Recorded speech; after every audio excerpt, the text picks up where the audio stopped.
Goedemiddag. Hierbij open ik de ronde tafelgesprek van een vaste commissie voor buitenlandse handel en ontwikkelingshulp over de bestrijding van conflictgerelateerd seksueel geweld.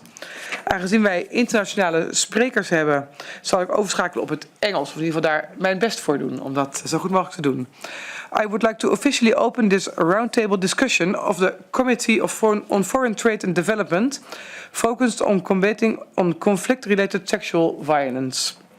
A very warm welcome to all our speakers today who are joining us online from abroad. I would also like to express our appreciation for the position papers we received. These documents provide valuable input and will help enrich today's discussion. Before we proceed, I will introduce the members of the committee who are present here today. That is Mrs. Dobbe from the SP or Socialist Party. Mrs. Kreuger van de GroenLinks PvdA of the Green Left Labour Party. Then it's Ms. Nanninga from the Ja21, Ja21. Then Mr. Bamenga from, let's see how you call it in English, the D66, the Democrats 66. And we have meneer Verkuilen from the VVD, the People's Party for Freedom and Democracy. And Mrs. Teunissen from the Partij voor de Dieren, the Party for the Animals. We will start with the first round about assistance to victims, and each speaker will have a maximum of 3 minutes to present their views. And I will introduce the speakers on my right side. That is Mrs. Karin Koppens, the Executive Director of Mukweg Foundation. Then Mrs. Rut Kaufman, Emergency Health Manager from Artsen zonder Grenzen. And Mrs. Graziella van der Poel, Senior Humanitarian Grant Manager from Plan International. Okay, very welcome to you. And we will, without further ado, I would like to give the floor to our first speaker, Mrs. Kaufman, the Emergency Health Manager from Artsen zonder Grenzen. Thank you so much, and to the Honourable Chair, Members of Parliament, thanks for the opportunity to speak to you today about conflict-related sexual violence. As you said, my name is Ruth Kaufman, and I work as the Emergency Manager with Doctors Without Borders based here in Amsterdam. But by background, I'm a midwife and sexual assault examiner. And I want to start with the words of one of the survivors that sought our care in one of our programs. It says, "Here women suffer. Men in uniform will rape you. Sometimes there are 2 or 3 men, but maybe even 5. Any time you can be taken, and any age is taken." Let us be clear, conflict-related sexual violence is a crime and a grave violation of international humanitarian law. Yet in most conflicts where we work in the world, we witness the inescapable reality of sexual violence every day and every hour in that day. MSF provides care for survivors of sexual violence in many places that our conflicts are raging in the world, in Sudan, in South Sudan, Congo, Haiti, Ethiopia, Bangladesh, just to name a few. What we see is the use of sexual violence as a weapon of war by armed men in uniform that has become normalized, and where impunity begets impunity. This cycle of violence occurs also at this moment in the backdrop of a humanitarian donor retreat and the collapse of humanitarian norms more generally. We see that this impunity empowers perpetrators as the world looks away and shifts their spending to defense and war and economic trade. Conflict-related sexual violence crushes the minds and bodies of survivors, as well as their families and communities, and this lasts long after guns are silenced. As one Sudanese survivor stated to us, what we have seen is not easy. We need to forget what we have seen. And for this reason, we need medical and psychosocial support, but we also need the respect for our human rights and protection for our people and families. As part of the Atrocity Prevention Coalition for Sudan, the Netherlands must ensure that this coalition is actually working to end the atrocity of conflict-related sexual violence, not only in Sudan, but around the world. As members of parliament, this is your responsibility under international law to protect civilians, to protect their rights in conflict. The Netherlands can also assure that the services and support that sexual violence survivors are centered by the needs of those survivors and led by the survivors themselves, and they're protected during budget cuts. The Netherlands could also leverage its existing diplomatic relationships and strategic partnerships with states that are engaged in armed conflicts or supporting warring parties. You could, for example, raise the issue with your UAE counterparts in the case of Sudan. Insist on committing to humanitarian agenda for Sudan to establish and promote the protection of civilians and put an end to sexual violence with those diplomatic relationships that you have. MSF will continue to provide care for survivors, their families, and communities, but will you ensure that justice and healing for those survivors prevail? Thank you. Thank you very much, Mrs. Kaufman. I believe the next speaker is Mrs. Coppens. Is that correct? Yes. The floor is yours. Thank you. Dear Chair, dear members of the committee, as mentioned, my name is Katrien Coppens. I'm the Executive Director of the Mukwege Foundation, and I'm grateful for the committee's attention to conflict-related sexual violence. That interest matters, and we really hope it will translate into lasting commitments. As Ruud mentioned, and also with the Mukwege Foundation, we see survivors of conflict-related sexual violence and sexual violence used as a weapon in all conflicts happening in the world today.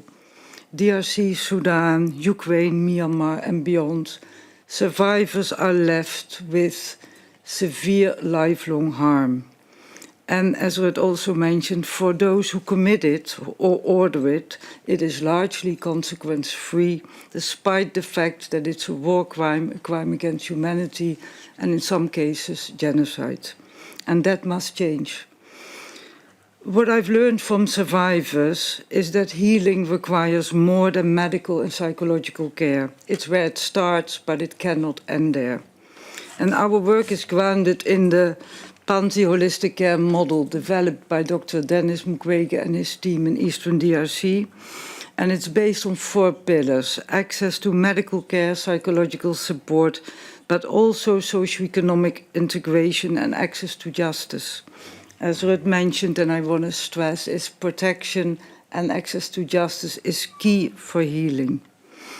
And everything we do, and we strongly recommend everybody does, is for survivors of sexual violence to be given back their agency, that nothing is done without informing them and making them part of their healing process. Stigma and fear resulting from stigma is what makes sexual violence such an effective weapon. It silences survivors and it protects the perpetrators. And that is why investing in survivor-led peer-to-peer networks has to be an essential element of a holistic approach to support survivors. I've seen firsthand how survivors, when given the space and support, become unstoppable agents of change. They organize, speak, and lead the demand for justice. Investing in survivor-led movements is investing in the most powerful, sustainable engine of change. And I want to be clear, conflict-related sexual violence is not only a crime, it is preventable. But prevention requires political will. And this means explicitly holding countries to account for their obligations under international law and drawing a clear red line. Sexual violence as a weapon will not be tolerated and will have consequences. As the Netherlands, as part of NATO, is increasing its defense budgets, we also want to strongly advocate that as part of that rise, there will be a proportional investment in prevention and support of conflict-related sexual violence. Given its nature, it's a weapon, and no military strategy can be fully effective if there's no prevention and strategic recognition that this is one of the weapons that will be used and where the Netherlands and NATO need to define a defense strategy. Very concretely, recommendations. Your time is fast. Yeah. Are you ready with your Can I have once? half a minute? Half a minute, yeah. So, recommendations. Fund holistic survivor-centered care, invest in survivor-led networks, ensure survivor participation from project design to evaluation, deploy Dutch diplomatic influence, and I'm very happy to give concrete examples later, and to pair increase in defense spending with spending on prevention and response to conflict-related sexual violence. Survivors are organizing and advocating, and they deserve to be met with structural long-term commitment by you. Thank you. Thank you very much, Mrs. Coppens. And then the last speaker of your side is Ms. Graziella van der Poel from Plan International. Thank you very much. Zamzam refugee camp near El Fasher in North Darfur, Sudan was a permanent target of shelling last year. Trying to escape from this place, a woman, we call her S, and 3 of her family members were attacked on their way to Tawila. A group of masked armed men in militia dress, mounted on motorcycles and camels, stopped them and started beating them. S recounts that 3 of these men raped her. She was beaten so badly she could not move for days. When she finally arrives in Tawila, S said nothing to her family about what happened. She lives alone and has thought about suicide several times. The experience of S portrays one of countless incidents of systematic conflict-related sexual violence, a gross violation of human rights. In Sudan, Plan International has heard firsthand from our teams in North Darfur that women, girls, and children have disproportionately faced horrific sexual violence experiences. This is amidst a context of high food insecurity and increasing humanitarian needs. Conflict-related sexual violence, as well as the threat posed by armed groups more generally, has severely restricted girls' mobility, cutting them off from education, access to health services, and community life. Of the adolescents Plan International spoke to in North Darfur as part of a rapid gender analysis, 88% said that although they knew where to report gender-based violence, they were prevented from seeking help or reporting due to fear, stigma, and the lack of appropriate response services. Within this context, women and girls face the brunt of the conflict, with experiences that are silently killing their future. The specific and unique needs of women and girls must not be overlooked. Dear members of the Commission, I'm grateful for this opportunity to speak about conflict-related sexual violence happening in broad daylight. In countries like Sudan, but also South Sudan, DRC, Haiti, and Ukraine, conflict-related sexual violence has severely and disproportionately impacted the lives of women and girls. This human rights violation does not only affect the individual, it affects the community, society as a whole. Trauma can continue to break down social cohesion within a community and across society, igniting further violence. Gender inequality remains a root cause of persistent conflict-related sexual violence and further enables its use as a weapon and a tool for power play. We therefore need integrated and holistic response to address root causes and its consequences. These are long-term solutions that go beyond the immediate life-saving humanitarian assistance we are providing. Care, prevention, and strengthened accountability need to go hand in hand. Efforts to address conflict-related sexual violence must engage the expertise of survivors. It's already been said before, their networks and communities in order to shape these long-term solutions for peace and healing. Women's rights organizations and constituent-led organizations and networks need to be supported in their efforts to prevent and respond, and they require predictable funding to continue their critical work. Dear members of the Commission, conflict-related sexual violence does not have to be normalized, yet it is often cast aside, ignored, and neglected by world leaders. Not because we don't know the facts. Addressing conflict-related sexual violence requires governments, including the government of the Netherlands, to speak publicly in the face of this grave injustice. In Sudan, the very injustice done to women and girls perpetuates the conflict and inhibits peace and justice in the future of Sudan and its region. EU member states, including the government of the Netherlands, need to take action now. Thank you very much. Thank you to all the speakers for your valuable contributions to this first round. We will now move on to questions from the committee members, and a very warm welcome to Mr. Christopher, who has just arrived He is from the Dutch Reformed Political Party. We will start with one question per member, and I kindly ask when posing your question you will specify which speaker it is directed to. We will do it in the first 3 committee members, and then 2, and then another 2. Okay? So, Mrs. Dobbe, you may ask your first question. Thank you, and thank you all for your introductions and making the scope of this problem clear for us as a committee. I wanted to ask a question about prevention in relation to accountability and access to justice. Because as a committee, we've been struggling in our debates. We want to prevent this from happening, and I understand that you have to direct states that weaponize sexual violence, but also the individual perpetrators. And my question is, are there any successful examples or that we can focus on as a committee if we want to stop sexual violence in conflict settings and promote access to justice and accountability that we can, as a committee, can promote?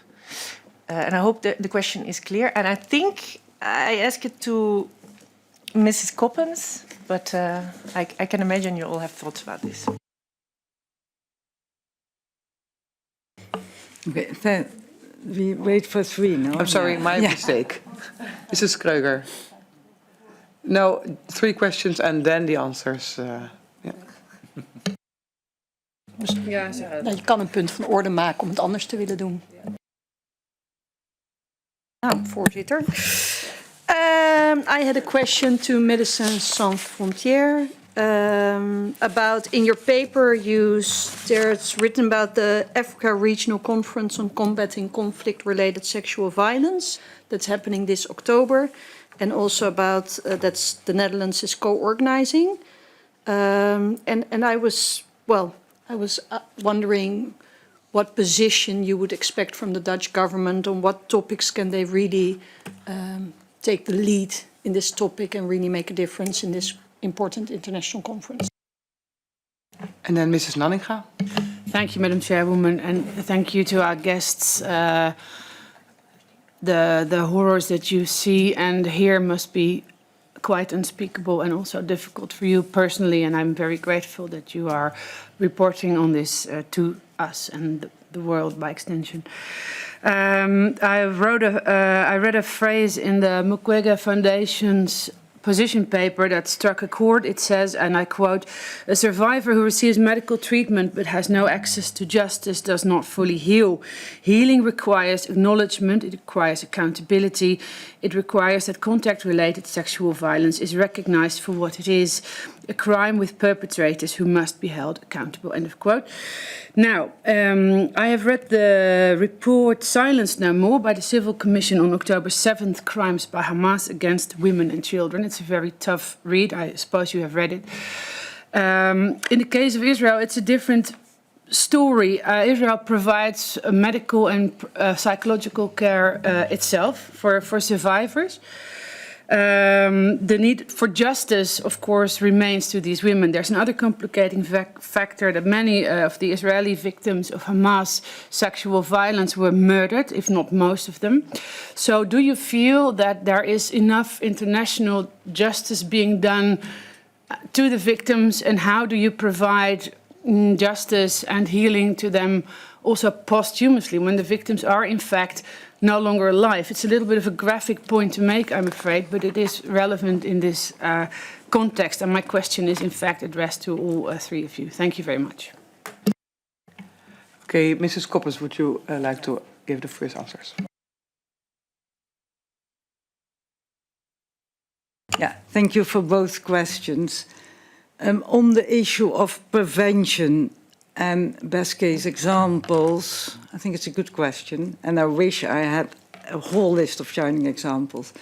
But what we do know, and it's particularly coming from survivors themselves, they often relate to justice as basically 3 types of justice. One is, and I think it's due to the stigma and the fear, and we do not only see that in conflict areas, even in the Netherlands, many victims of sexual violence are ashamed, are not going to the police to report. So the first type of justice is an individual need to forgive herself, not take the blame, not be ashamed and come forward. What helps immensely is that a community is able to respond to a victim in a humane, compassionate way. So basic listening skills and basic openness and not reinforcing stigma helps and is one of the best, most efficient ways to prevent the full harm to be done. Then the second element or type of justice is the societal justice, and it's linked to that. No? So the weapon is so strong because community blame the victim. Women are ostracized, they're isolated, they're kicked out of their house, their children are not recognized. Nobody buys their products at the market. So if we can make sure societies are open and are no longer stigmatizing, that is prevention number 2. And then the prevention number 3 is indeed, sexual violence is recognized as a war crime. It's recognized as a crime against humanity and genocide. So make sure that states, national states, have their national legislation in order to be able to prosecute an international crime. In the Netherlands, that's the case. In some other countries, it's not yet. It's also important that there is a willingness to implement universal jurisdiction. So to actively prosecute if a perpetrator or an alleged perpetrator is living in the Netherlands, that there's active follow-up. And if there is a conviction in another country, that the Netherlands and other countries use universal jurisdiction to make sure perpetrators never ever feel safe. So I think all the elements of what national jurisdictions can do and what internationally can be done is making sure that the crime does not continue to go unpunished. Then the question on Israel, Hamas, and I want to take it, maybe start from the point that, as you say, Israeli survivors of October 7th have been receiving care, have been supported, and the Israeli state has the capacity to prosecute. I think we cannot talk about this without also mentioning that the Israeli state is also a perpetrator of sexual violence, as we have also seen many reports of sexual violence used as torture for Palestinian prisoners. So I do think, as the Netherlands, it's important to offer support to the Israeli state if needed for the survivors of Hamas. At the same time, hold Israel to account for its use of sexual violence against prisoners as torture in prisons today. The notion of how to commemorate and how to support and recognize survivors, even the ones that no longer are alive, is an issue that, again, unfortunately is not only happening in the Israel context. And I think we all know that today in Sudan, many of the deaths have signs of rape. You know, we've seen it in Ukraine when the situation in Bucha, we all remember. Many of the dead had signs of rape. So I think there it's still important to document, to make sure the perpetrators do not get away with it.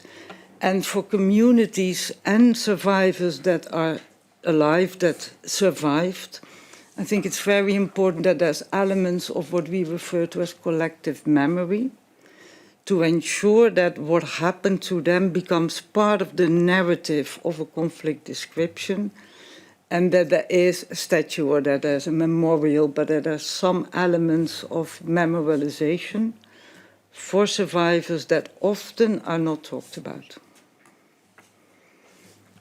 Thank you very much. Which one of you is the next one? Mrs. van der Poel. Thank you very much. Perhaps adding, only complementing to what Katrien has already so clearly shared. When we speak about prevention, when we speak about justice, I would only complement the fact and the importance of engaging women-led organizations, women's rights organizations, and constituent-led organizations, groups, networks, including survivor networks. And this also addresses the point of how to commemorate.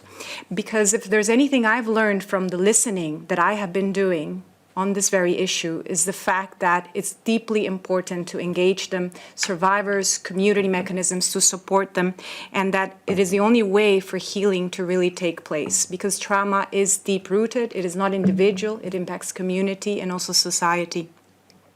And it is these very organizations and networks that will be best positioned to understand the distinct needs and also to better interpret what justice means to them at an individual, community, and society level. And so what solutions they require. So investing in them, working in partnership with them is critical. And this is something that our organization, Plan International, takes also very, very seriously, but also looks forward to a better investment in, whether it's in humanitarian context, whether it's in a fragile context, or it's in parts of transition. So at all levels. So thank you very much. Thank you. Before I speak to the specific question about the conference, I want to speak a bit to the prevention piece, because what we see that sexual violence doesn't exist in a vacuum, conflict related. We see the war, to speak about Sudan, we talk about that as a war on people, and a war particularly on women. And that impacts itself in many ways. If you read our report, that many of the women in South Darfur who are sexually assaulted by people in uniform are done in, happens to them when they're looking for food or firewood. So economic support to women is really important. In South Darfur alone, MSF has treated over 18,000 women for malnutrition. We look at the malnutrition crisis in Sudan and how it affects children, but the mothers of those children are acutely suffering. So food and basic needs are to support women to be can help in prevention. But when you're looking at the perpetrator side, we've talked about impunity, we've talked about the fact that the systems are not set up to prosecute. We see in Darfur, for example, a large number of child soldiers who are learning this, the act of rape as a part of war as children. This is what they're learning to do. So education for children is an important, making sure school systems are functioning. And then, you know, I think the whole not normalizing, which we do as a global society, that we've all spoken to, the normalization of rape as a weapon of war and not to focus. So with the UN conference that you're hopefully in October will be, there's so many multiple aspects of that the Netherlands could do. One is allowing the UN and the African Union fact-finding missions to be done in certain key locations. This is their job. They should do it, and they should not be politicized in doing things. The war in Sudan, for example, is not a localized war. This is a regional war supported by regional powers from Egypt to the UAE to the United States to Saudi Arabia and to some degree to the Netherlands by supporting actors who are supporting the war with arms sales, with money, so holding our own countries accountable of where the money is going, as well as the people coming to this conference to address sexual violence. And then one important way that was spoken already is to make sure that survivor networks are present in this conversation. There are many survivor networks throughout the region that could speak very eloquently to what is needed and what their experience is. Thank you very much. Are your questions answered? Okay, then we go to the next two people who may ask a question. Mr. Bamenga. Thank you very much. Sexual violence is being used as a weapon of war more and more, and it's been more and more being normalized, and it's increasing all over the world. Can you tell us more about the root causes, why it's increasing more and more, and to what extent does it lead to punishments and also to convictions? And Mr. Verkuilen. Yes, thank you, Ms. Speaker. It really struck me when Ms. Kaufmann said they're all men in uniforms. I've been a man in uniform for 40 years with the Dutch police, and I hope all women would be very safe if we're in their serenity and helping them instead of this incredible, horrifying picture you just painted. I'm very interested about when the conflict has passed by and you get into a regular situation, and I think Ms. Coppens mentioned the traumas the victims have. How can they really get back into society and feel safe again in their new society? Could you elaborate a bit on that? Thank you. Thank you very much. Which one of you will answer?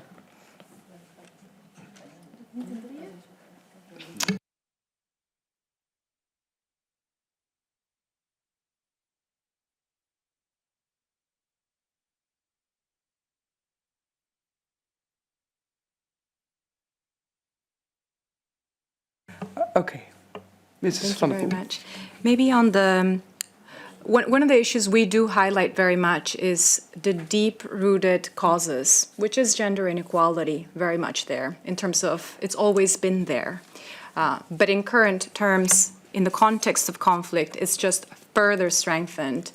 And therefore, this is one of the reasons we very much position the fact that it cannot be addressed only through humanitarian interventions, and the very vital importance of organizations from community and women's rights organizations, women-led organizations that have been there before the conflict, are there during and are there after, addressing these very root causes, and that it will be therefore better positioned around the long-term solutions. I don't know if that addresses very much the question, but we find that that is very critical. And the last point, perhaps, but it's already been mentioned before, we cannot only have technical solutions to address this issue. It really needs all level efforts for a holistic, integrated response. In the case of the Netherlands, it also means going beyond programs, but also looking indeed as where the investments are, where there's also allocations of time in terms of diplomatic efforts on what issues. Why is this issue coming today at the table? That is also a question to reflect on in itself. Why does it matter? Because it's always been there. The issue is that there are certain factors that are furthering that it's able to take place in today's context. And in terms of reintegration, it is again these groups that are better positioned to advise on what reintegration will be looking like after a conflict has ended. Because they've been there before, they're there today, and they will be there tomorrow. And they understand the context better than anyone. And so for us at Plan International, we very much are looking also at that context analysis that is looking beyond the immediate needs for humanitarian intervention. But it's the partnerships that really will make the difference. Thank you. Mrs. Coppens? Yeah, thanks. Maybe adding on a few points. I think indeed the importance of women's organizations, but particularly survivor-led peer-to-peer networks, who are so essential in providing that space and allowing survivors to break that cycle of silence. So I think that needs ongoing support. The other element, and we didn't mention it yet, is that as part of justice, it's not only punishing the individual, it's also about ensuring reparation. Justice is done to the survivor to repair the harms. And I think that is a very essential element of long-term rehabilitation, because it's both recognition and it will give individual survivors means to restart their lives. So I think that that element of reparation is very essential.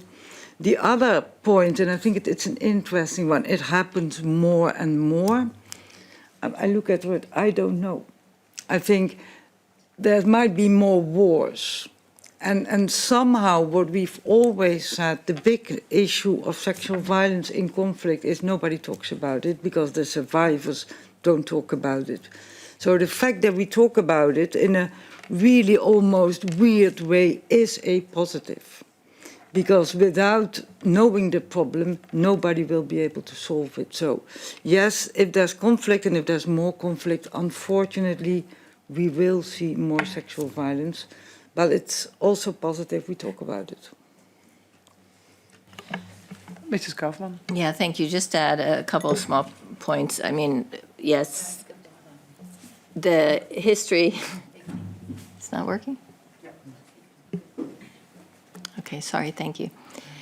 Sexual violence has existed, right? If you talk to the people, the indigenous people of the Americas, they talk about a long history of sexual violence as part of the colonialization of the Americas by Europeans. So I don't think it's new, but what I do think is new is not the silence of it, but the lack of empathy around it and the lack of focus and the exceptionalization of it, that it only happens over there to those people who don't matter as much. But when we see it in our own countries, in Europe, in Ukraine, somehow it matters more, right, to people. I think that there aren't convictions. We can't pretend that there are convictions. I don't know when there's been the last a tribunal here in The Hague on conflict-related sexual violence, if that's ever happened.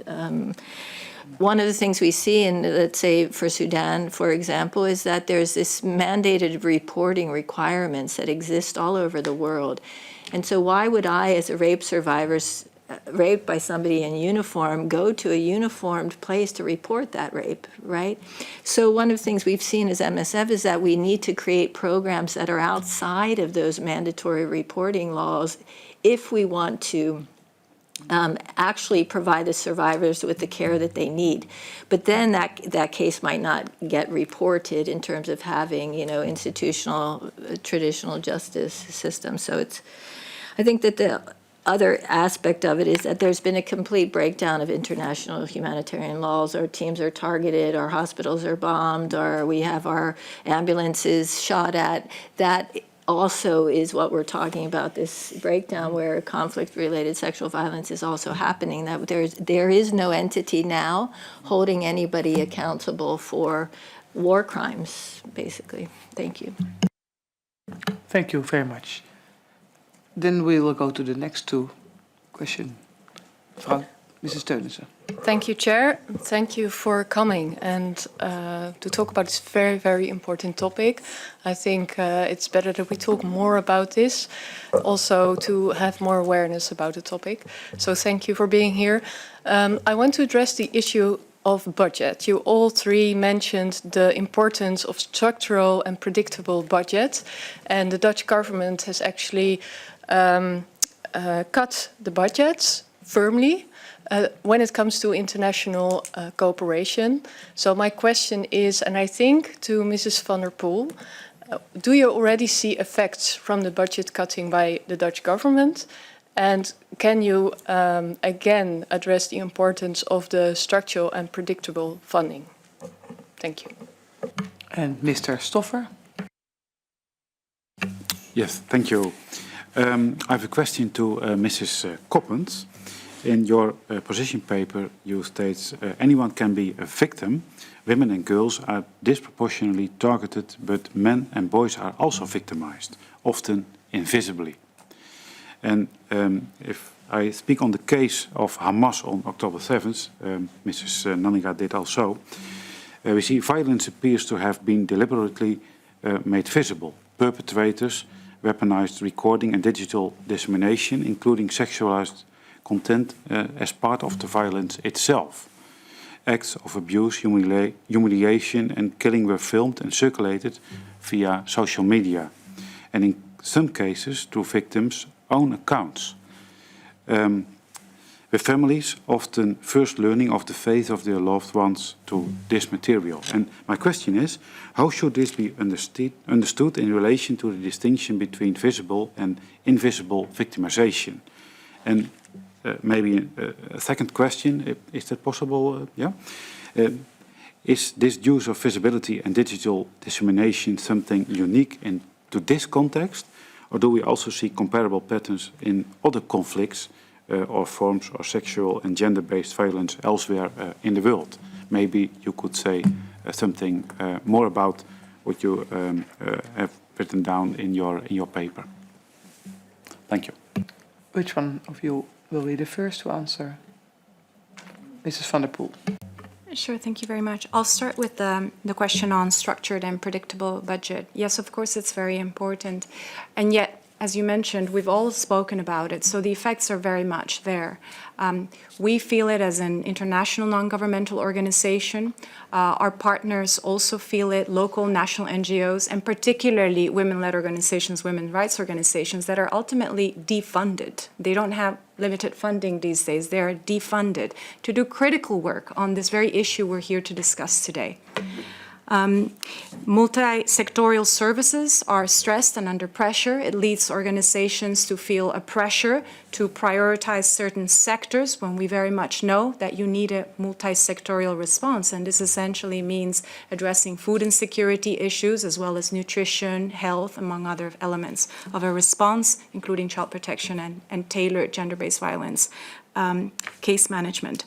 It also means a discontinuation of comprehensive services that are very much needed.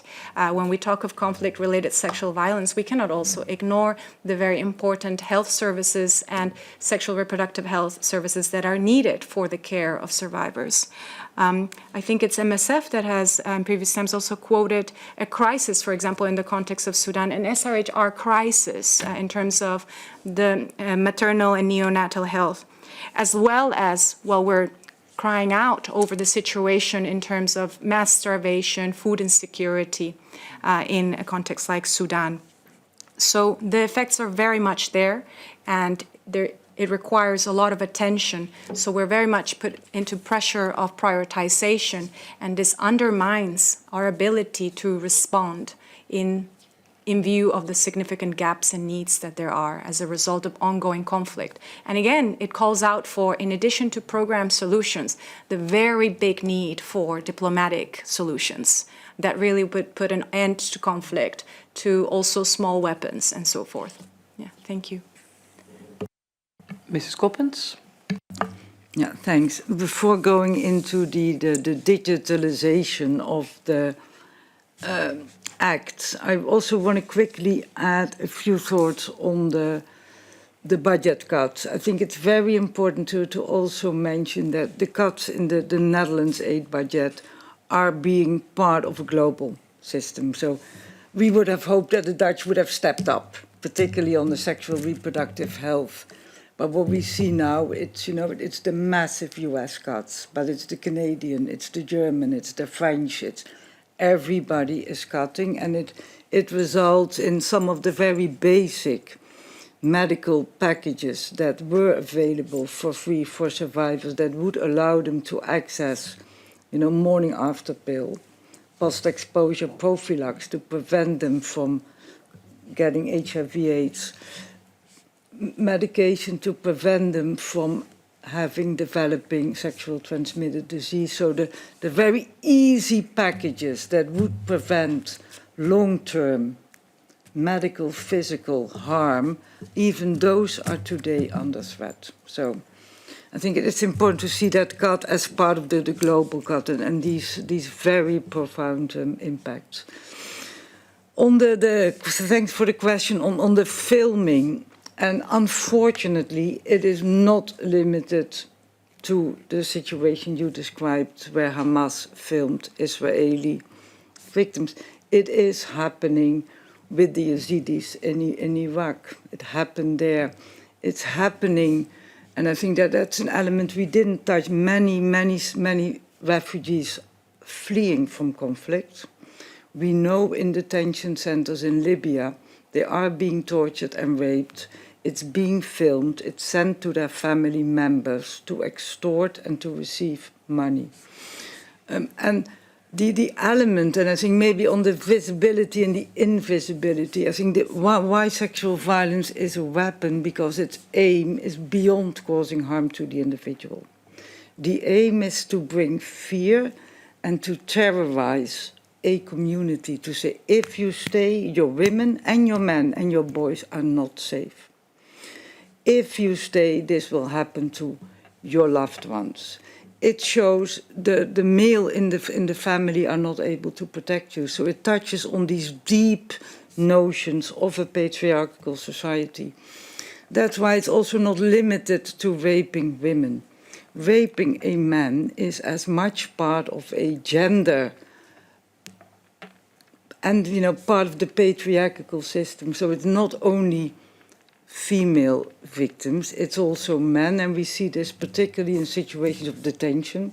We see it in Ukraine today in the illegal centers in the east, where the majority of illegal detainees are men and the majority are being sexually tortured. We see it with prisoners of war, we see it in Syria with the Assad regime. Most male prisoners have been raped as part of their imprisonment. And the notion of the filming, to showing it, to make it visible, is part of that strategy. But the invisibility and the silencing is very much with the individual survivor that will not want to come forward and seek care because they're afraid of additional trauma, of being seen as, why were you there? You know, why were you there? This should not have happened to you. So the visibility is very much part of, and with the current mobile phones, it becomes that tool. It used to be happening on the village square, where, you know, women and girls were being raped. Sometimes husbands are forced to rape the wife and the girls. You cannot, you know, anything you can imagine happens. Thank you very much. We've got a couple of minutes left. Would you like to start over, or has anyone a very urgent question he or she wants to ask to these speakers? Mrs. Dobbe, you're the first. Just a short question then, because Mrs. Kaufmann, you said that there are not any convictions yet. And I can imagine it's also internationally true, but is it also locally true?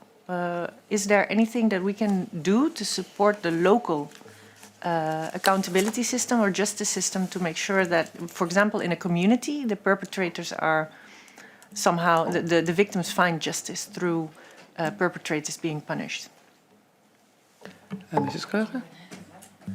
Yeah, I had a question, I think, to Plan about, well, it's not only the budget cuts, of course, in development aid, but also the targeted cuts on SRHR funding, especially on reproductive rights and abortion, rape kits after rape, etc. So what is the impact of that, of the gag rule on support for victims of sexual violence? And Mrs. Nanninga? Thanks, Madam Chairwoman. Thank you for your answer. I'm a little dissatisfied, however, by the remarks made in literally the first sentence of the answer that kind of deflects from the brutal and well-documented sexual violence committed by Hamas by pointing out that allegedly Israel did it too. That's not the point. That was not my question. My question was about the women who didn't survive. In the case of October 7th, sexual violence were possibly the majority of them, and also women in other conflicts who didn't survive their sexual torture. How can we honor and believe and validate their stories, as all three of your organizations say, is very important, apart from medical care, mental care, even justice in a court, the validation, the recognition of their stories. And since most of them did not live to tell their story, can you give us a clue on how to honor them without immediately pointing fingers at the alleged behavior of their home country? Thank you. Which one of you will start answering? Mrs. Kaufmann. Sure. So I didn't mean that there were no convictions ever. What I'm talking about is on a mass scale. The impunity that we see in conflict-related sexual violence is hard to see that anything's happening with it. I mean, and there may be countries that do it, but I was thinking specifically in your story about what you were sharing about Al-Fashir and North Darfur, what I see in South Darfur and in the rest of Sudan. I don't see a system that's in place. There's no justice. There's no criminal courts in session. There's none of that systems is present. We're working in so many contexts. It used to be the exception rather than the rule. These, what did we call them, failed states, or, you know, states that the systems weren't working. But we see that in so many different locations that we're working in. And so how can the Netherlands impact that level of thing, I don't have the answer to that, so maybe somebody else here does. And then for the funding issue, it's clear that the global gag rule, the expanded global gag rule, is in particularly targeting sexual and reproductive health and rights. It's very clear from not having contraception, emergency contraception. The term gender can no longer be funded. So when you talk about sexual and gender-based violence, that's a whole, and protection for sexual and gender-based violence, that's a whole funding that's gone, right? You can talk about child protection, but you can't talk about gender-related protection. I mean, even in the Netherlands, right, you used to have a feminist foreign policy that would have maybe earmarked funds differently if you were looking at foreign policy from a feminist perspective, but that has also gone here and is gone in many of the places that we work. As far as memorializing, I think it's a really interesting, one of the best things I've seen is in Mexico. There's a really nice memorial to what people, women who have been raped and killed, and so-called victims of femicide. That's also part of conflict-related sexual violence. And so there are small initiatives we see around the world in terms of memorializing and money or funding given in the name of survivors, or not survivors, people who did not survive. Yeah, which would be an interesting. Thank you very much. Anyone else? Mrs. van der Poel. Sure, thank you. Again, on the point of targeted cuts, I think my colleague here, Katrien, had already shared as well some concrete examples on the impact of the lack of availability of sexual reproductive health services that are very much needed for the care of survivor. That is very much the case due to the cuts. These are often not just limited, they're completely absent. How further it impacts the survivor, it presents a barrier for reporting, because you also are aware that there is a lack of appropriate services to access. Further, you have a situation of unplanned pregnancies. You talk about reintegration. This has a further burden. Women are very much often seen as also a social fabric. So also there's a burden there of care, and it impacts their families and communities also directly in that way. But we're also looking at a crisis in terms of, you mentioned child protection, Ruth, but even child protection is contested as an intervention that we can afford to deliver in current times. And especially then if you talk about tailored child protection, for example, for children affiliated with armed forces or armed groups, that includes men and women as well, and for their reintegration. Education is heavily defunded, with also a disproportionate impact on women and girls. And if you listen to survivor networks, they also speak of critical importance of not only a multi-sectorial response, but also included opportunities for them to thrive through access to livelihood and economic empowerment. So overall, there's a realm of impact, and organizations, whether they're working on humanitarian or more on development, comprehensive programming, are forced to make critical decisions of where they operate, how they operate. But even with those efforts, the fact is that the gaps are too significant given the scale of situation in terms of sector needs, the increasing needs of continued displacements as well, that impact not only a country but whole regions. Yeah.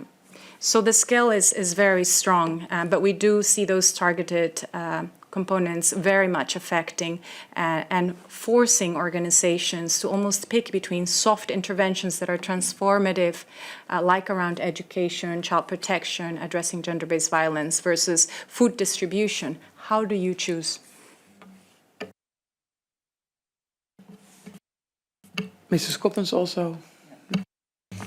Yeah, a few reflections also, I think, on the court cases. I think there's definitely court cases happening at national level, at international level, at the International Criminal Court. I think a well-known one is the Ongwen case, as part of one of the child soldiers that is also convicted of perpetrating conflict-related sexual violence as part of the Lord Resistance Army in northern Uganda.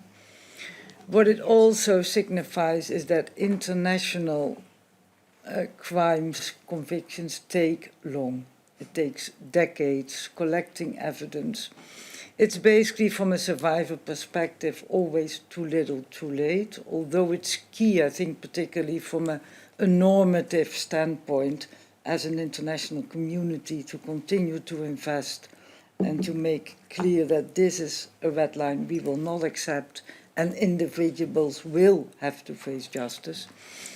But looking at what would be meaningful justice for survivors, it needs to be closer to home.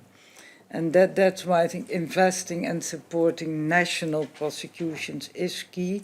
And that's why I think coming back to the Dutch-supported regional conference is an interesting part of what the Dutch can support. But I think it's part of a toolbox, no? But the supporting national prosecutors to be able to be better prepared to have successful outcomes, and to also make sure that those procedures are survivor-centered and trauma-informed. Because I think as part of that justice, and I think justice is, I think it's important to realize, also the criminal justice in the Netherlands works from the assumption that the prosecuted one is innocent until proven guilty. So, and that procedure does mean that for survivors of conflict-related sexual violence, the actual court case is often traumatizing, because whatever they've experienced will be challenged. So ensuring that those procedures are timely, survivor-centered, and not re-traumatizing is essential. And then I also want to again flag the point of, if a survivor goes through all of this, just having the perpetrator in jail might not be enough. So having reparations.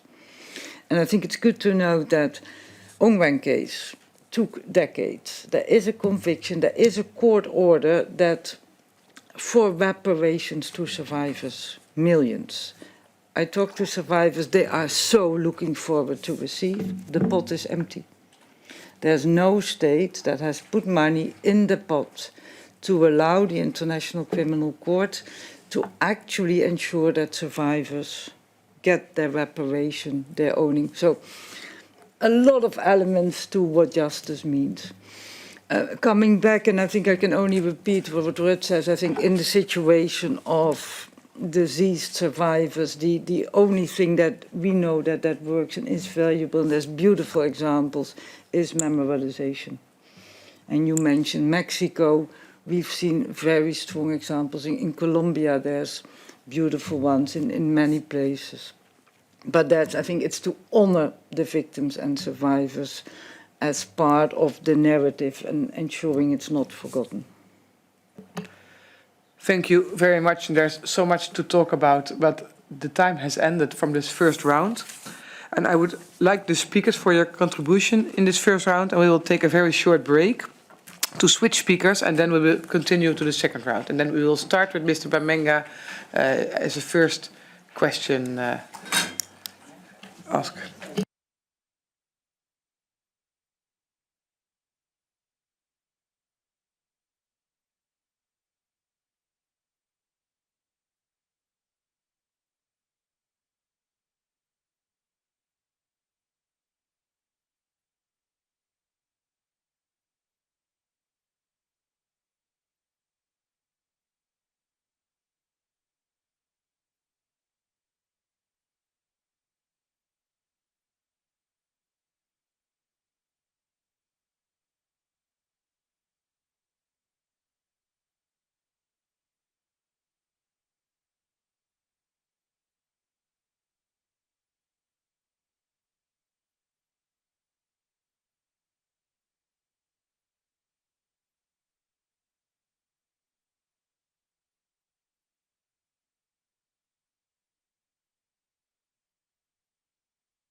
Okay, hereby I reopen the roundtable discussion focused on combating on conflict-related sexual violence. We will now proceed with the second round, and a very warm welcome to the speakers joining us online, and to Peter Derek Hoff, who is present in person. Online we have the UN Independent International Fact-Finding Mission on Sudan, Mona Rishmawi, and Special Representative of the Secretary-General UN on Sexual Violence in Conflict, Pramila Patten. And they will introduce themselves and when they have their speaking moment. I would also like to express our appreciation for the position papers we received, also for yours.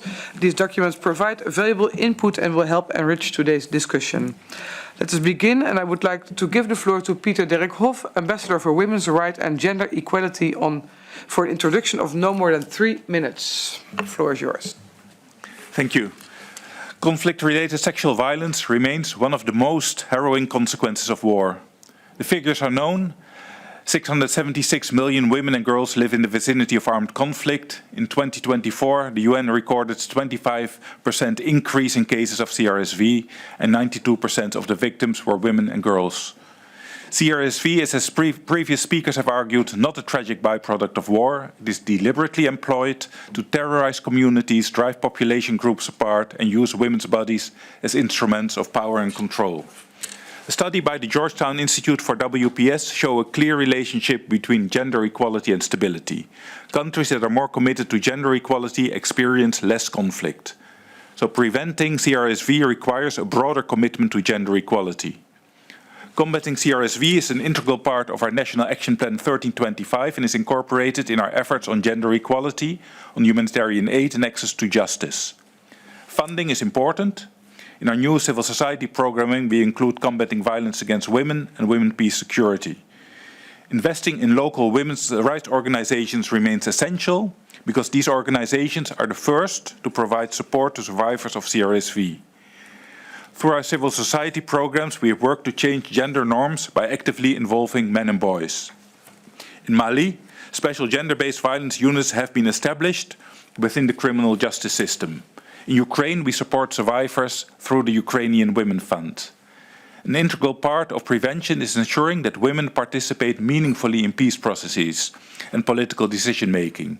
In Burundi and the DRC, women have been trained as mediators and legal support staff, thereby playing a greater role in conflict mediation. Our role is not just financial. Since 2024, at the government's request, our embassy in Bogota has served as an observer in peace negotiations with armed groups in southwestern Colombia. And the Dutch civilian expert within the UN mission in South Sudan developed a strategy to prevent CRSV by combining early warnings with data on high-risk areas. In the Human Rights Council, we have advocated for investigations and evidence collection regarding large-scale human rights violations in Sudan. And within the EU, we have imposed sanctions against sexual and gender-based violence. Justice is essential in the prevention of CRSV and must be available to victims. And we therefore collaborate with the International Center for Transitional Justice and the Mukwege Foundation. We support networks of survivors in several countries with economic, mental and psychosocial support. I could go on, but I know my time is up. So I'm at your disposal for factual questions. Political questions can be addressed to the Minister in next week's debate. Thank you. Thank you very much, Mr. Hof. And now I would like to give the floor to Mona Rishmawi, UN Independent International Fact-Finding Mission on Sudan, who is present on our video connection. Or should be present.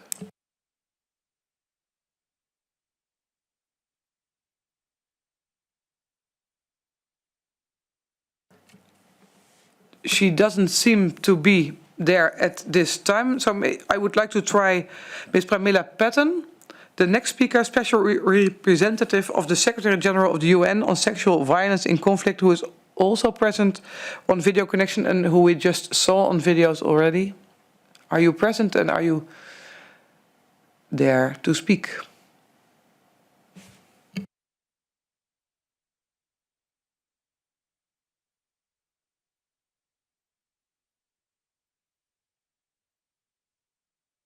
Ms. Patton, very much welcome. We can't hear you. Microphone. Can you put on your microphone?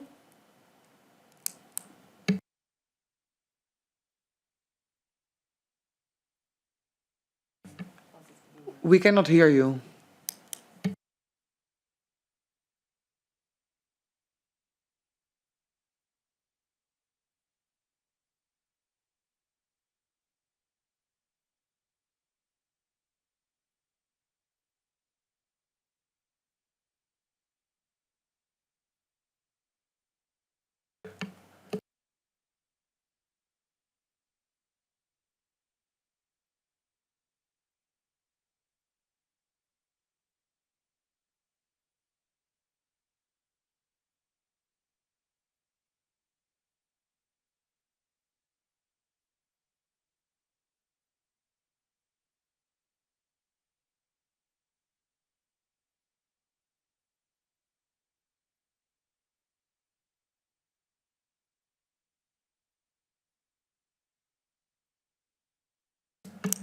I'm so sorry that we cannot hear you. I don't know if you can hear us.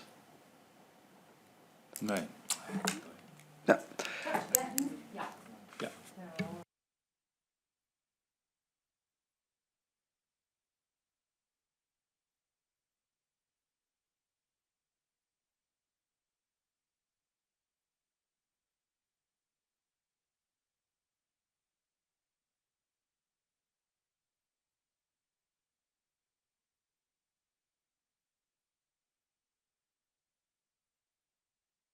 Okay, we will start with a round of questions from the committee, so we give you some time to fix the microphone, and then we come back to you.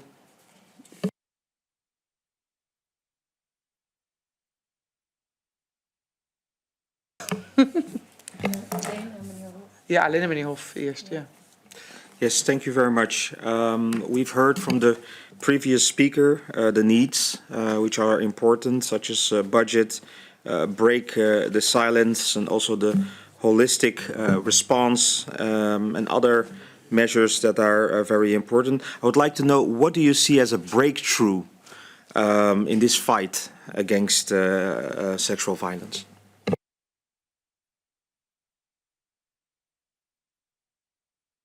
And then Mr. Verkuilen. Thank you, Madam Chair. My question is also in the position paper of Doctors Without Borders, and they mentioned about obstacles in seeking formal justice. And women often have to give several declarations in different procedures. My question would be, in the Netherlands, we are now trying to have one recording, a video recording, and that's it. Then you don't have to tell your story all over and over again. Would this be profitable for addressing these kind of questions? Because it's quite horrific to every time tell you the story again and again. Thank you. Mr. Hof, would you like to answer these two questions?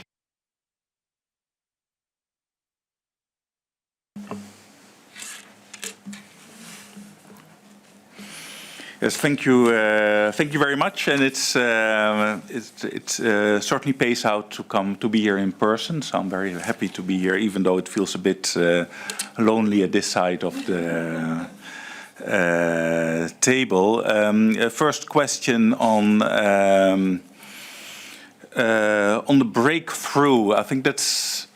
I'm not sure, and as in the first round, it was very well pointed out that the challenges are really daunting, that cases are increasing. We've never seen this many conflicts since 1946, and we see a constant increase in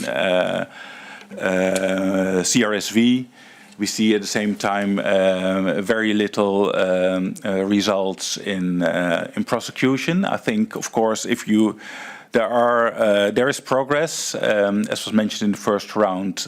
Prosecution, it is limited, and of course most cases are not prosecuted, but there have been successes. Starting with, I think the first one was the Rwanda Tribunal in 1998, but subsequent international tribunals, also in Yugoslavia.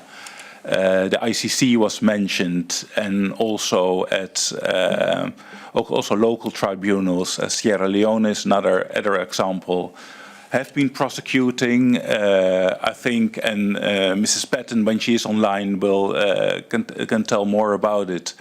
But I think bringing the prosecutors around the table, as happened in 2024 for the first time, when we co-organized a conference of prosecutors with the office of Ms. Patton and other countries in The Hague at the Peace Palace, which has now led to a community of practice where prosecutors can get information, can exchange information, and can work digitally together, which will be followed up by the conference in October. I think that is a really good step forward.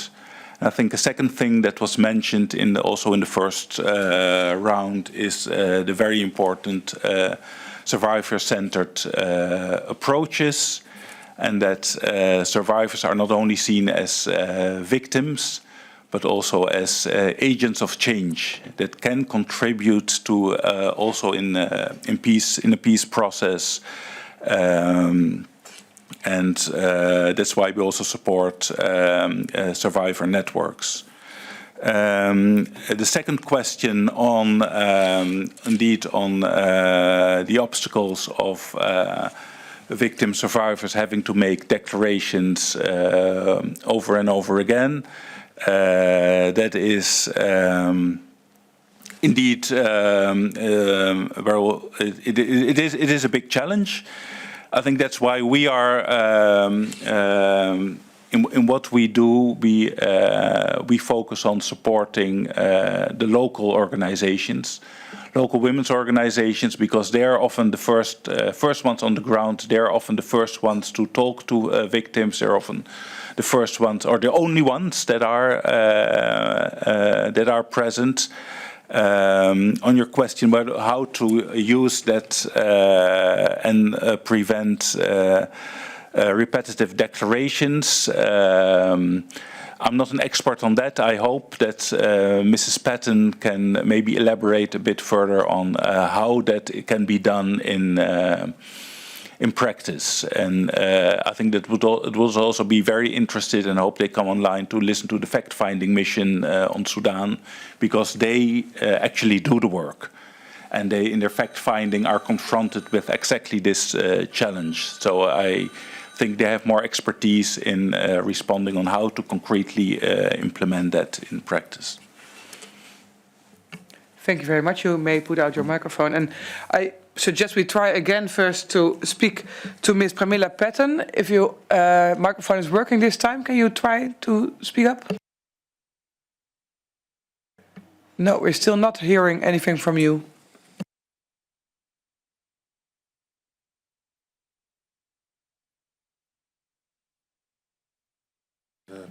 I'm very sorry, but we cannot hear you. It doesn't seem to work. We have asked technical support and they will try to fix it, but we think it is at your side.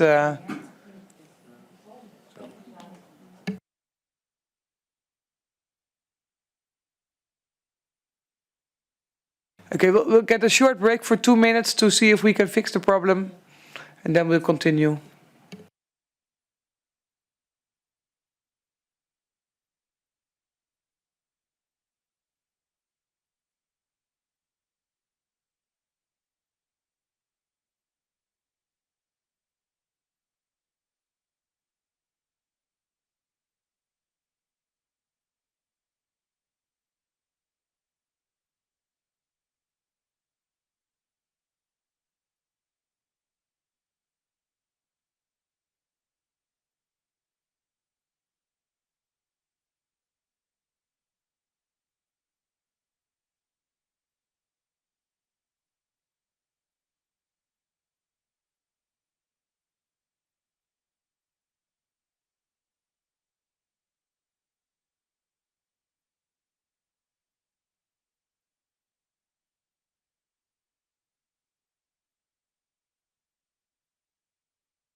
Mrs. Patton, can you hear us? We see you from another computer. Can you try again to speak to us?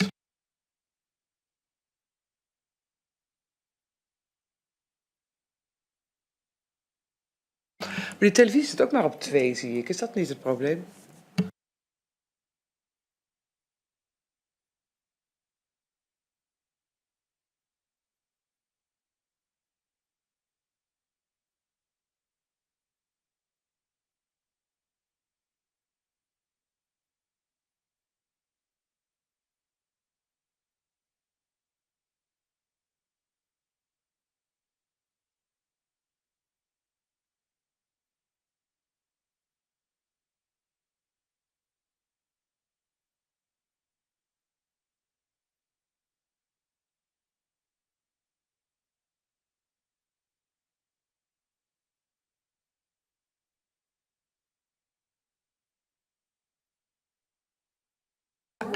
Okay, we'll keep on trying, but meanwhile we will give the committee members room to ask questions to Mr. Hoff, who is here at present, so we can continue. And we keep trying to get in contact with you also with audio. Mrs. Dobbe, can I ask you to ask questions?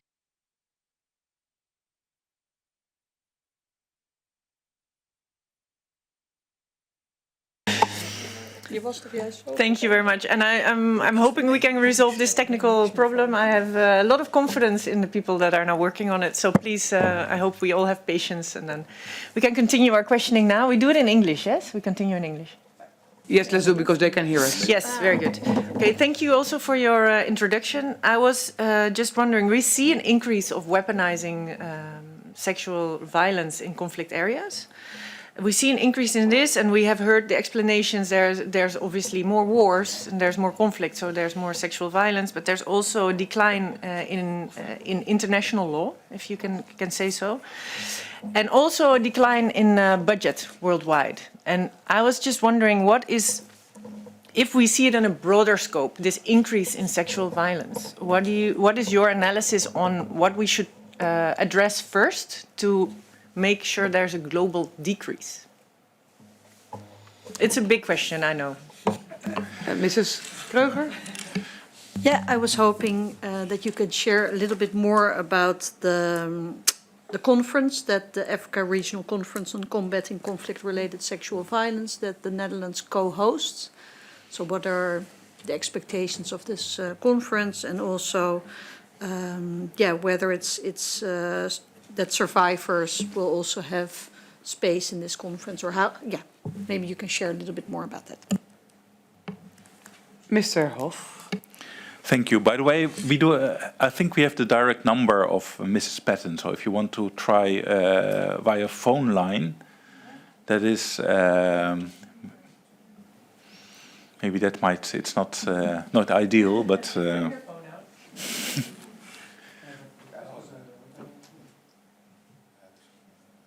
Okay, we'll think about that if you can answer the questions. Maybe on the second one first. On the conference, it is really it's a regional conference of prosecutors focused on Sub-Sahara Africa. Which is really the office of Ms. Patton. Ms. Patton is really in charge on the content. Our contribution consists of, on the one hand, of course, we are the biggest supporter of the conference financially, and we will participate in the conference. But it's really, and hopefully Ms. Patton will be online. But it will. We haven't seen. I don't think we've seen the program yet. But it's really. Supposed to be a practical conference where prosecutors can exchange and can learn from each other. And as was mentioned in the first round, it is as also happened in the conference in The Hague. It's important to also have representation from the survivors at such a conference and to bring in their expertise in the matter, and that is definitely something we will. I don't think it's necessary, but something we will underline. On the other question is a very very big one, which I think belongs more in next week's. But on funding, yes, of course, funding for gender in general is decreasing. That is absolutely true. And within this landscape, and decisions, of course, on funding are political. I will not go into that. But if you have to prioritize within a decreasing funding landscape, the message we always get is that, and it is also my personal our analysis, that the focus should be on supporting local organizations or organizations from the Global South, grassroots organizations, women-led organizations, because they often have the most expertise. They are present on the ground. They know the local context. And in the past years, in many years, we have very much invested in capacity building. So the capacity is there within those organizations. So if you have to prioritize, focus on local organizations and women's rights organizations. Thank you very much. In the meantime, we are still trying to fix this audio problem, and what we suggest to do is to reboot the audio system here. It will take about 4, 5, 6 minutes, and then see if we can hear you. Can keep online, stay online, and we will try to start over. Okay? Then we'll get a short break for about 5 minutes. Yeah.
That's right. That's very strange. I think we're. Are they fixed? I think the option will be that they call you. Is that what they say? That they will proceed by phone? That's what Ambassador Hoff was suggesting. Yeah, but I think now they fixed it. It seems that. You think so? Hello, it looks like it. Hello, colleagues from the Netherlands. Okay, we're hearing you at last. We have got connection. Oh. You don't seem happy, but we are. Yeah. Okay, because we've lost a lot of time with this technical issue, so I would like to continue. And I think Mrs. Mona Rishmawi is also present at this time. Yeah. We would like you to start with your maximum 3 minutes introduction to the subject. And then afterwards, we will ask the same to Mrs. Patton. Thank you very much for having me. I learned my lesson. Next time I'll be with you in person. The role of the Netherlands as part of the atrocity prevention coalition in Sudan is particularly important, and I'd like to discuss this a bit with you. So as a member of the UN fact-finding mission for Sudan, we have listened to many survivors and documented widespread patterns of, excuse me, I hear an echo. Do you hear an echo? No, we don't hear an echo, but you are not very loud. But we have tried to listen. Okay. Sorry, there is a big echo on my side. Okay, I'll try again. I'll come closer, yeah. The UN fact-finding mission for Sudan has listened to many survivors and documented widespread patterns of rape, gang rape, sexual slavery, sexual torture, abduction, and forced marriage committed during attacks on villages, urban neighborhoods, checkpoints, detention centers, and displacement settings committed particularly by the rapid response forces. These crimes are not incidental to the conflict. They form part of deliberate patterns of violence and domination. If prevention is to be effective, protection must therefore come first. Effective civilian protection mechanisms include stronger international presence, supporting local protection initiatives, particularly organizations providing interim measures to help survivors cope, humanitarian corridors and protection of humanitarian personnel and human rights defenders, and documentation of crimes and analysis of risk factors. Importantly, the flow of weapons must stop, and we see this in all conflicts. Continued arms transfer prolong conflicts and facilitate further atrocities, including sexual violence. In the case of Sudan, the full implementation of the Darfur arms embargo and its expansion to cover all Sudan remain essential prevention measures. States with influence over the parties should be asked to hold military support to them, including through private actors and transit routes, and to refrain from contributing to violations by providing assistance that facilitates crimes. Finally, accountability remains critical. Supporting the International Criminal Court, establishing an independent judicial mechanism working in tandem with the ICC, strengthening universal jurisdiction cases, and impose targeted sanctions are necessary both to provide justice for victims and to deter further violations. Thank you very much. Thank you very much, Mrs. Ritwani. We hear you loud and clearly now, so thank you. Then I would like to give the floor to Ms. Pramila Patton.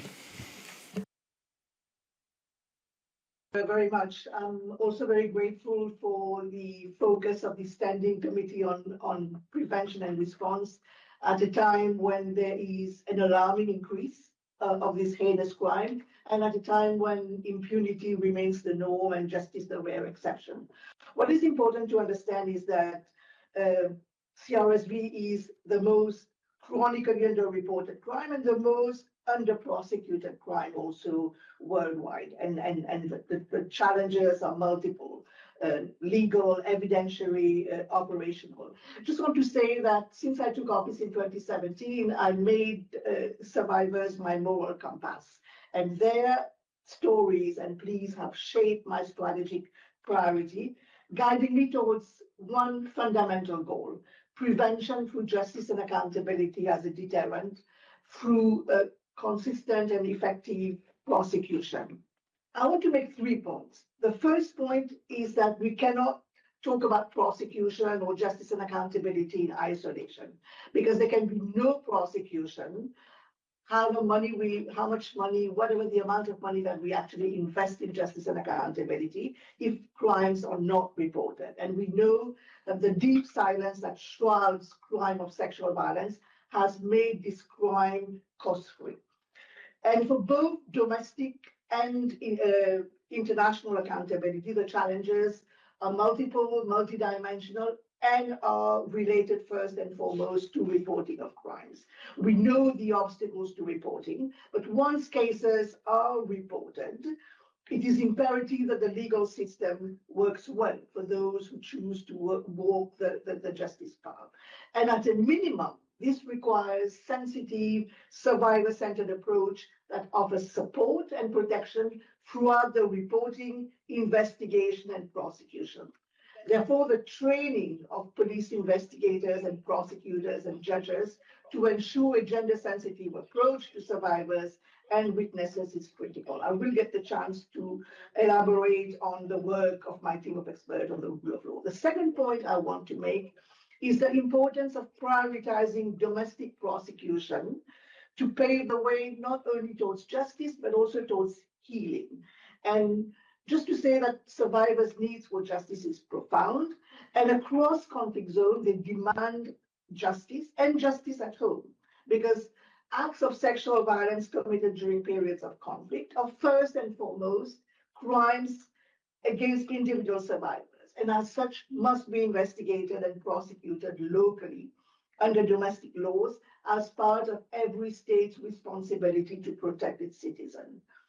And the experience of my office over the last decade has shown that where political will meets expert support, justice can be achieved. The last point I want to make is that the importance of a comprehensive legal framework. We really need to take a holistic approach to justice. And we know that many member states' legislative frameworks are inadequate, and this results in impunity for perpetrators. So work on legislative reform is also critical, and that's why one of the tools developed by my office that we launched a couple of years ago is model legislative provision and guidance on investigation and prosecution of conflict-related sexual violence, which my team of experts is actually rolling out in a number of countries. And in conclusion, I want to reiterate that we have many examples to showcase that I will be happy to elaborate when you raise questions. As we can see in Central African Republic, DRC, Colombia, Ukraine, that when systems are equipped, survivors are protected, and practitioners are supported, accountability can be achieved. Thank you. Thank you very much for your contribution. And I would like to move on to questions from the committee members. And we've lost some time along the way, but I don't know if there's some spare time for us and for the speakers, but we will permit at least one question for each committee member. And I will start again with Mr. Bamenga. And please address, when posing your question, to specify which speaker it is directed to. Thank you very much. I have a question to Ms. Padden. And Ms. Padden ended with, we have many examples. So I was very curious to know more about it, because I would like to know the good examples that we can learn from as the Netherlands, which we could apply as measures against sexual violence. Okay, we'll ask two committee members to ask their questions and then give the answers, please. Mr. Verkuilen. Thank you, Ms. Chair. I would like to address a question to Ms. Patton as well. And I've asked this question before. One of the main struggles is that women who are willing to make a declaration, they have to make this declaration many times over in several institutions. What are you doing at this moment to just have one on a video recording, for instance, to do that? And the other one is, as we heard, sometimes there are, well, videos made with a smartphone. And smartphones you can track, you can trace. So is there any success in trying to find the people who are making these videos? Thank you. Mrs. Patton. You want me to respond now? Right. Just to the first question, I mean, like in terms of sharing of examples. The Security Council resolution that established my mandate, Resolution 1888 of 2009, also established a team of experts on the rule of law to precisely work with concerned member states to bolster rule of law and to support their justice and accountability work. And in terms of the methodology of work, is that I reach agreement that we call joint communique or frameworks of cooperation with the concerned countries at the highest political level, where we identify priority areas. And in most cases, I have signed like 12 such agreements with member states, and they invariably include justice and accountability and legislative reform. And the way we have worked is we have taken a very holistic approach to justice. And we have seen, for example, the team of experts on the rule of law has seen the potential of dedicated specialized unit, whether it is for investigators, on which we have been working for many years. We have helped establish specialized unit of investigators as far back as 2010 in Guinea, following the massacre in the stadium in Conakry. We have, and we are still supporting the specialized unit in CAR, the Central African Republic, in the DRC, and more recently in Ukraine, but also in Colombia, where we trained a pool of investigators. And we have followed up and we've seen the results of what happens when proper investigation is done and how it culminates into prosecution and conviction. So we track the whole cycle. And the results speak for itself. In the DRC, although DRC remains the country with the highest number of cases documented year after year because of especially the resurgence of hostilities with M23, DRC remains the country with the highest number of prosecutions of very, very emblematic cases with convictions. And the most recent example that I would like to share with you is Ukraine, where, for example, we have been training actors across the justice chain, investigators from the National Police War Crimes Unit, investigators from the security forces who deal specifically with prisoners of war, as well as judges and legal aid providers. And the results are remarkable because in the midst of this war, we see how the specialized unit on CRSV within the Office of the Prosecutor General has already issued 112 notices of suspicion and 61 indictments against 77 individuals, with 18 in absentia verdicts already delivered. The work that we're doing in Colombia with the Special Jurisdiction for Peace has also yielded results, and there has been already a number of macro cases on conflict-related sexual violence. So there's huge potential in supporting specialized units, specialized teams. And we wish for me, Ukraine is a best practice, which I want to see become a standard practice. And the prosecutors network is precisely response to this gap, because we know the reality on the ground is that prosecutors operates in those who operates in conflict and post-conflict settings. They face unique challenges, and often they work in isolation without access to the required expertise, no specialized tools or comparative jurisprudence or peer support. And we know the extent to which the resource limitations, geographic isolation, training gaps, and limited access to forensic resources really impede their work. And this is why we launched the Prosecutors Network.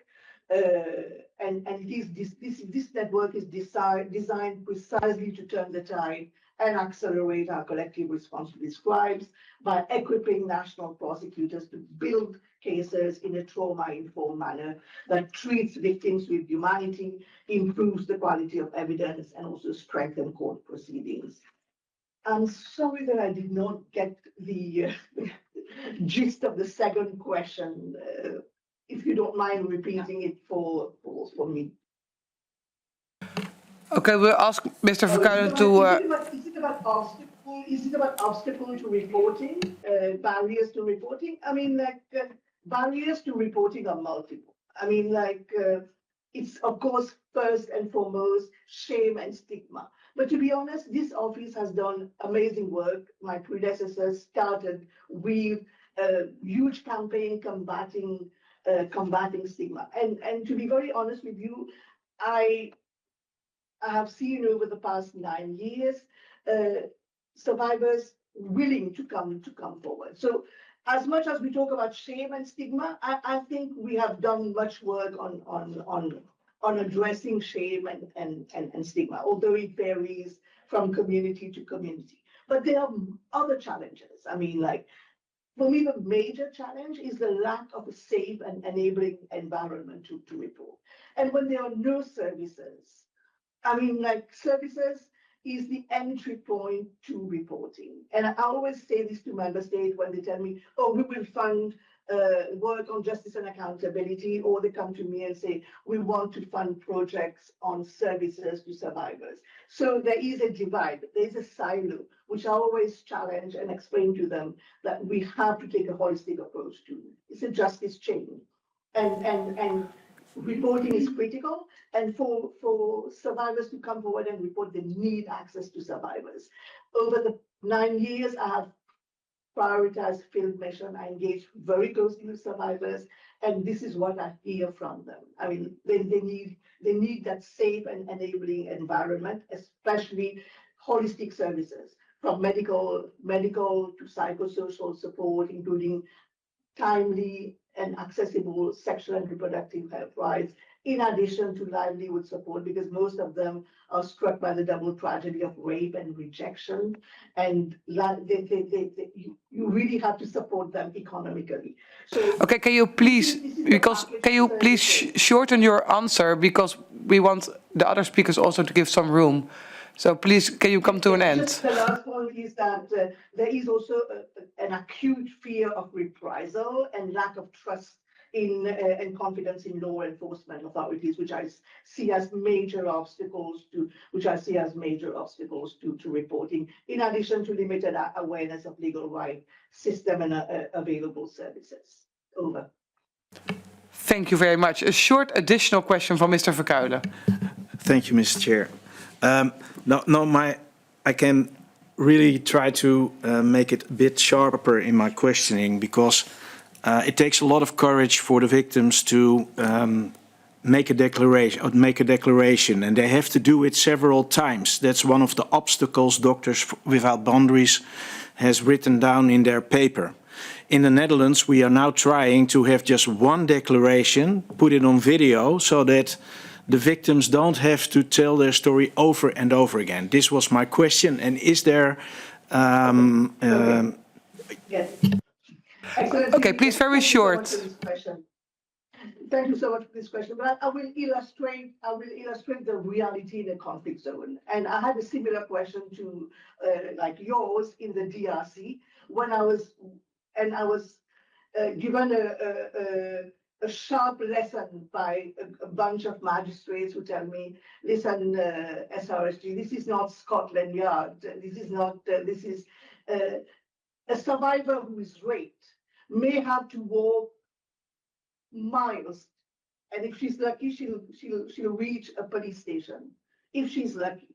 When she arrives in the police station, I mean, like the police officer, they don't even have a table or a chair. They don't have paper to write. She has to buy the paper for them to take her statement. That's how bad it is. She has to pay for that report to go to the court. If she is lucky, that the case goes to trial, she has to ensure the transportation of the magistrate because otherwise they will be attacked on the way to court. So the obstacles are major. I mean, like, we know how it works. We know video recording. We know how to protect victim and witness protection. We have model legislation. We know what needs to be put in place. But in a conflict country, what we are talking is something else. Transportation cost. I mean, like, it's to ask a police service in the DRC or in Sudan or in South Sudan or in Car for a video recording when they don't even have a table and a chair and paper and a pen to write your statement is not realistic. Thank you very much. Mrs. Kreuger. Thank you very much. I had a question for Mrs. Rishmawi. We're talking about sexual violence as a weapon of war, which of course is in Sudan widespread the practice. And the word weapon of war suggests really a strategic usage of sexual violence and also from the top of a military organization.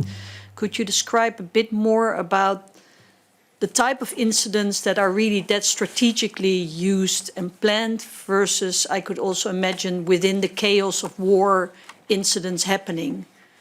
And whether those two different circumstances can be,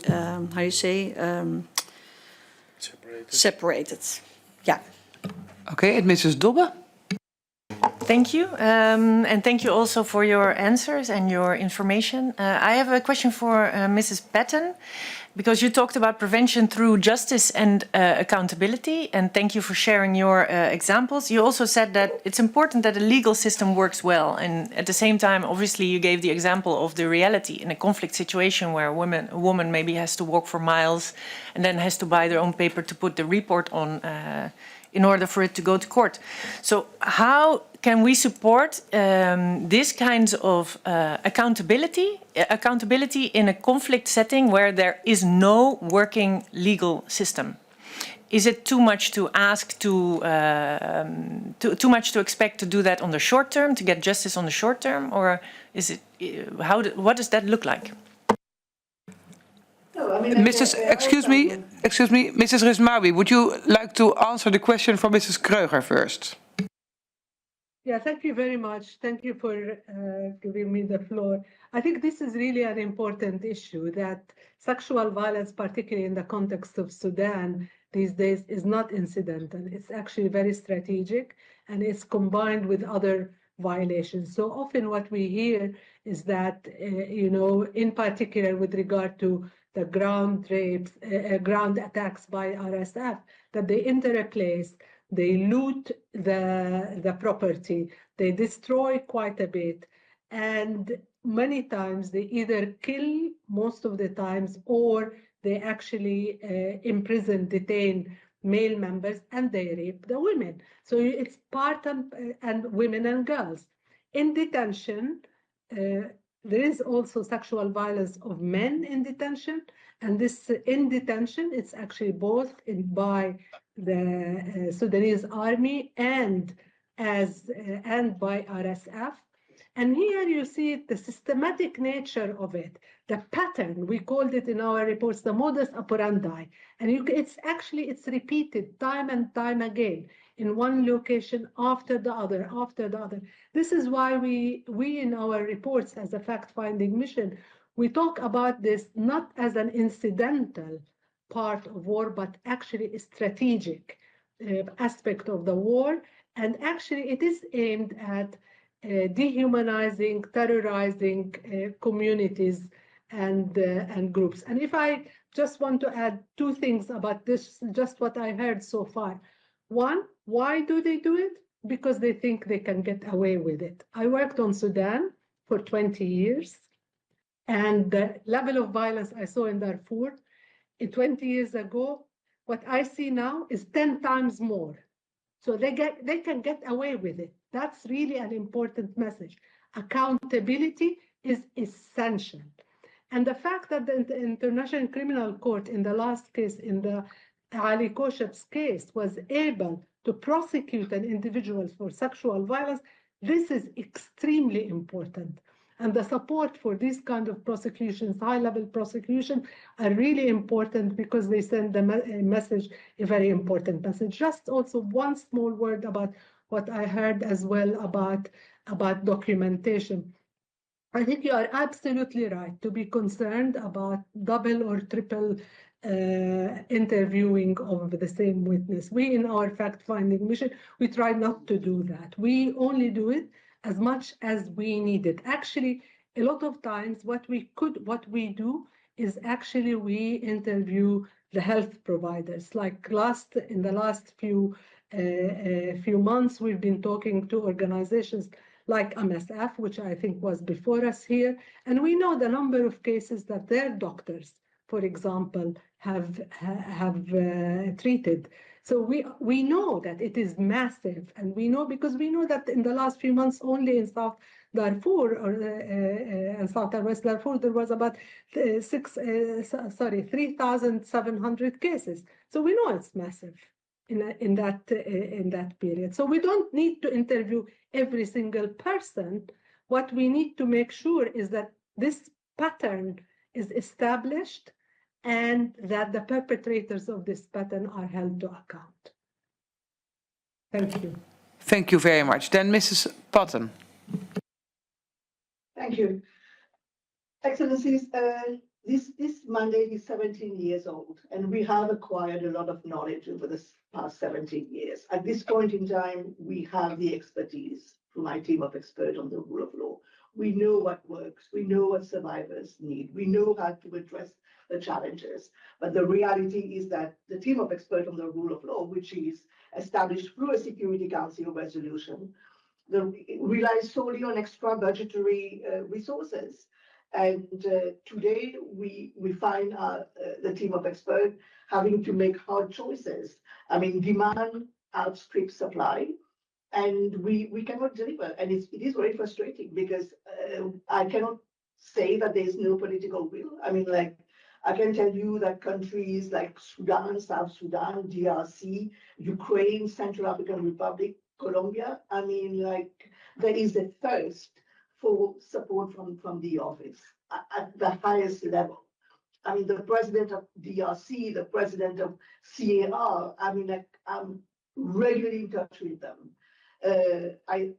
Even Sudan, I signed a framework of cooperation last year, and we have drawn up an implementation plan, but we have no resources, and yet we know what works. I mean, like, specialized unit that we have helped set up and that we are supporting in Central African Republic, DRC, and other places.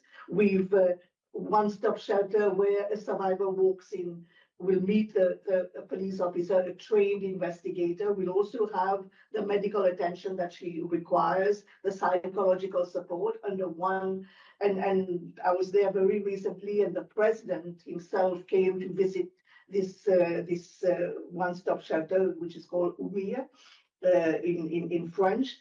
I mean, so it's how to replicate at scale and how to continue supporting. I mean, like, lately I had to write to the president of CAR to say, can you support Umia because we don't have the funds.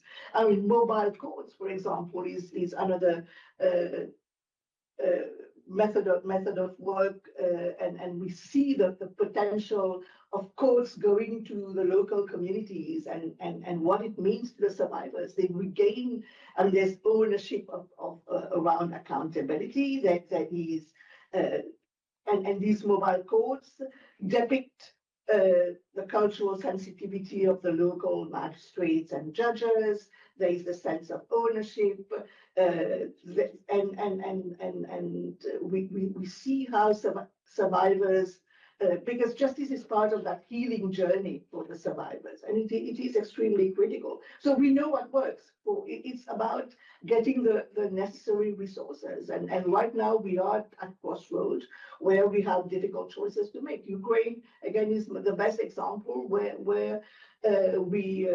are doing remarkable work with the Office of the Prosecutor General. We have established a specialized unit on conflict-related sexual violence. We are training across the oblast the investigators, the prosecutors, the judges.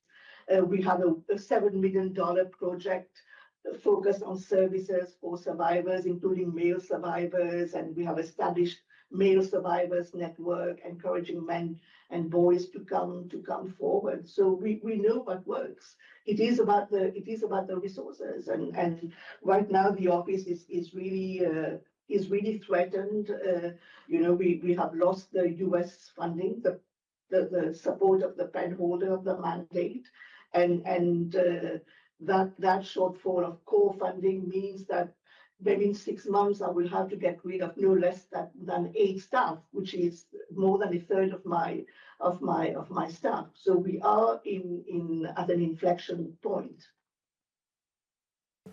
Thank you very much, Mrs. Patton, for answering this question, and also for the other speakers.